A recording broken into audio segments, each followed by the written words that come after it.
Yo, what's up mga kaming? Magandang umaga. Welcome back to my YouTube channel. Today's video, tuturuan ko kayo kung paano magkabit ng external antenna dito sa ating PLDT Home Smart LTE na D2K, KKA D2K FT10. Yan. Ang kailangan natin, modem, SMA female connector, screw para matanggal yung toe cutter, pang sungkit ko din sa pigtail niya dito sa tapos soldering iron para pambutas natin dun sa paglalagyan natin ng SMA connector. Ito na lang yung gagamitin ko, patala para i-fit siya. Yan. Proceed na tayo kung paano ba ang gagawin natin. First procedure natin, siyempre bubuksan natin yung ating ito. Binuksan ko na to para mabilis ng chichiburitsi ba. Haba pa yung video natin. Ayan. Pagbukas nyo nito mga kaming, ayan, makikita nyo dito, ayan, ito ang hahanapin nyo dyan. Meron to 4 na antena, so built-in.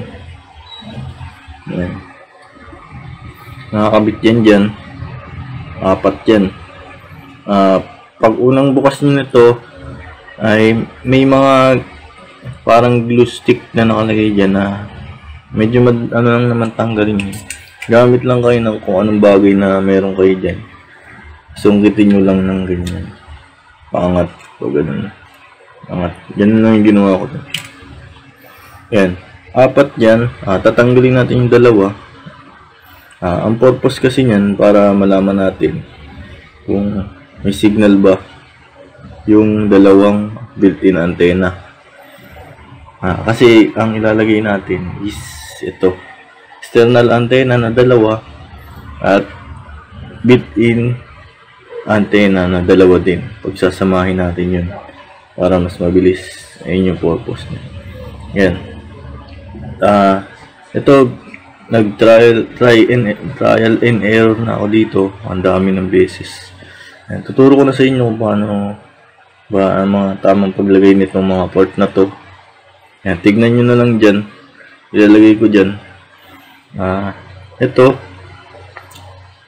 tinanggal ko na yung 2 antena niya. Tanggalin ko muna. Example, natanggal nyo na yung 2 antena na built-in. Yan yung specs niya.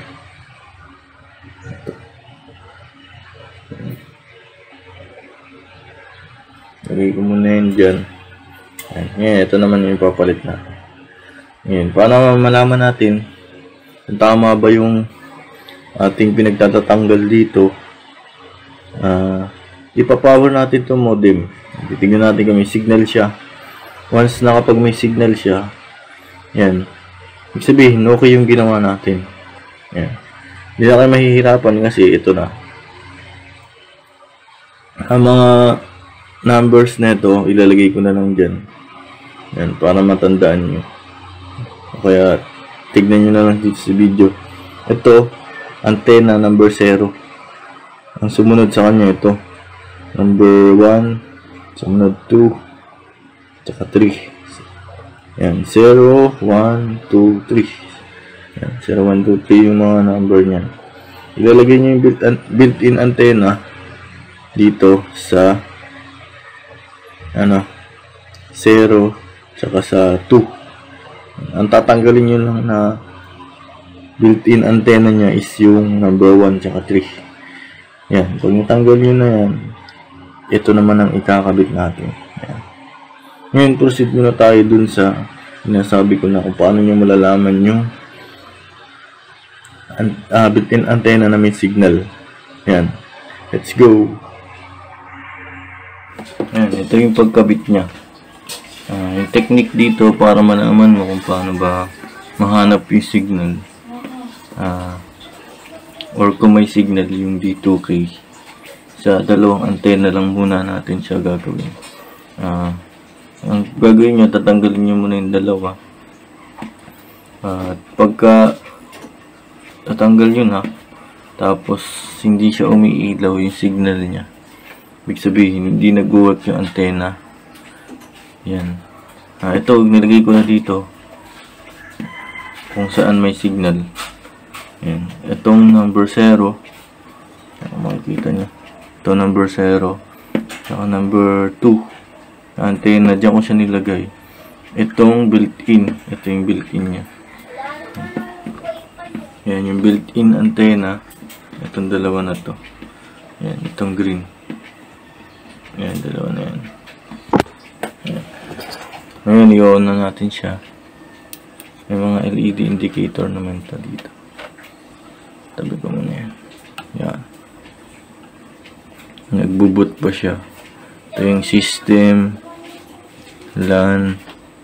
Yan. Yan. Wait lang natin siya mag-boot.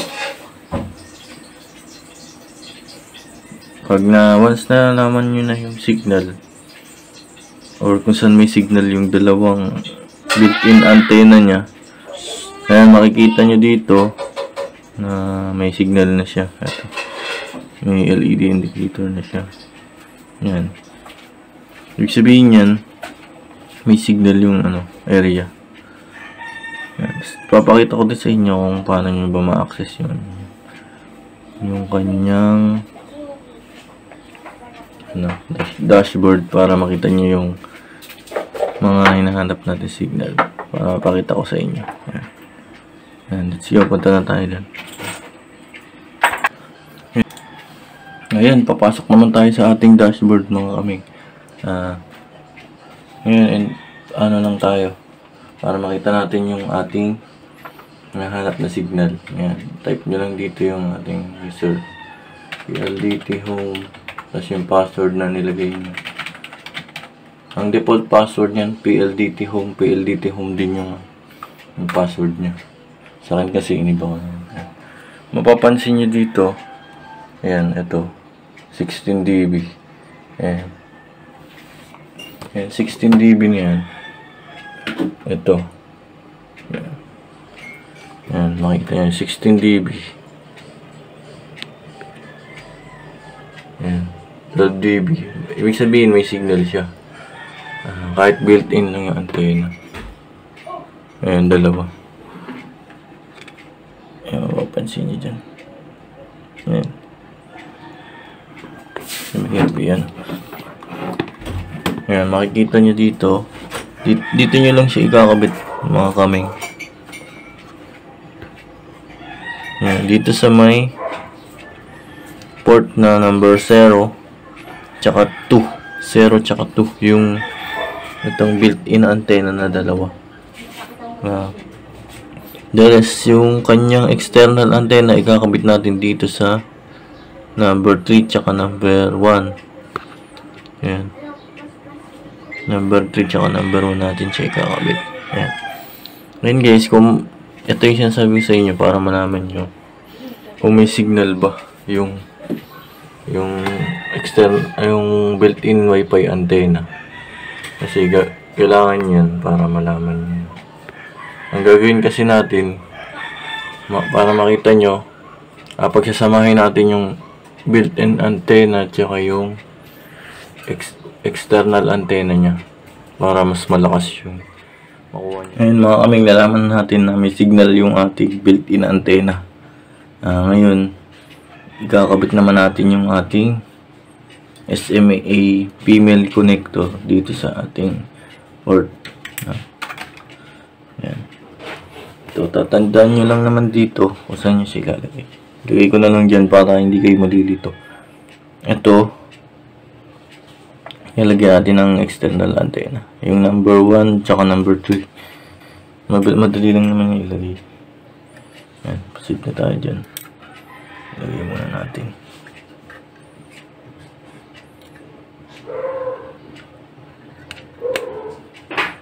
Ayan, nalagay na. Kasi ito, ganun lang din. Ayan. Pagkalagay niyan, ikakabit nyo na lang yung external antenna nyo. Yan. Ito naman, sa pagbutas naman ng lagayan nitong female connector, ito lang gagamitin nyo, soldering iron. Yan. Kasi itong dulo nito tsaka itong laki ng bilog nya magkaparehas yan.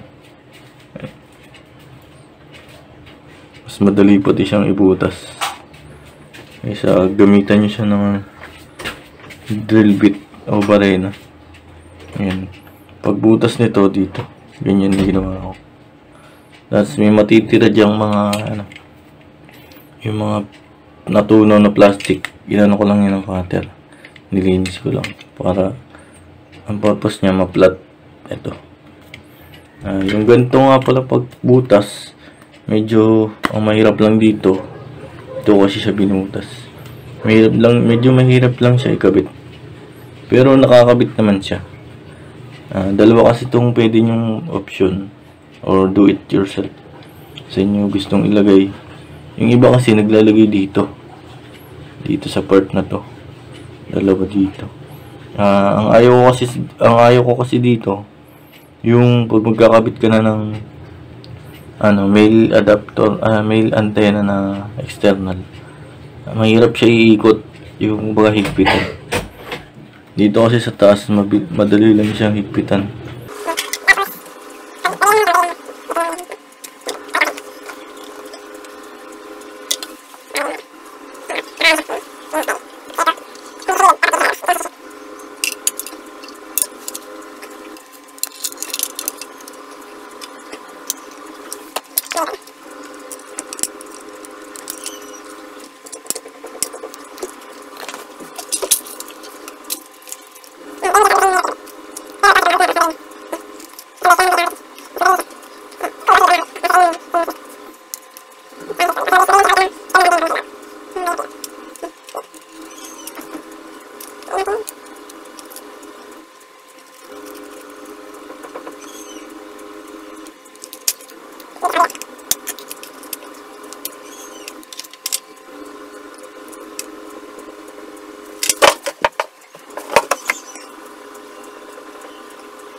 Hanggang dito na lang yung video natin. Pinakita ko lang sa inyo kung paano maghanap ng signal o magkabit na external antenna dito sa ating D2K FT10. Kaya nagustuhan ko tong modem na to. Meron siyang carrier aggregation. Ano ba yung carrier aggregation? Yung carrier aggregation na may kakayahan siyang pagsamahin yung dalawang band para mas malakas yung signal. Kung makikita nyo dito, ayan, band 1 tsaka number 3 magkasama. Kaya mas mabilis yung kanyang internet speed. Ayan. Ito cat 6 na nga pala itong D2K. Ayan. Hanggang dito lang yung video natin. Abangan nyo yung mga next upload ko about dito sa modem na to. Ayan. Check na may matututunan kayo or makakakuha kayo ng idea kung paano ba palakasin tong D2K na to. Ayan. Kung di ka pa nakasubscribe, subscribe ka na. And ring mo na din yung notification bell para hindi mo miss out ang ating mga latest upload. Ayan. And thank you for watching mga kami. God bless. May group nga pala tayo dyan. FB group page. Lalagay ko din dyan sa description. At yung Shopee natin kung gusto nyo bumili. May dalawa kasi yung ganito ko. Ibebenta ko na lang dun. Ayan. Paano ba makabili? Lagay ko lang sa description. Hanggang sa muli mga kaming. Thank you for watching. And lagi po tayo mag-iingat. And God bless.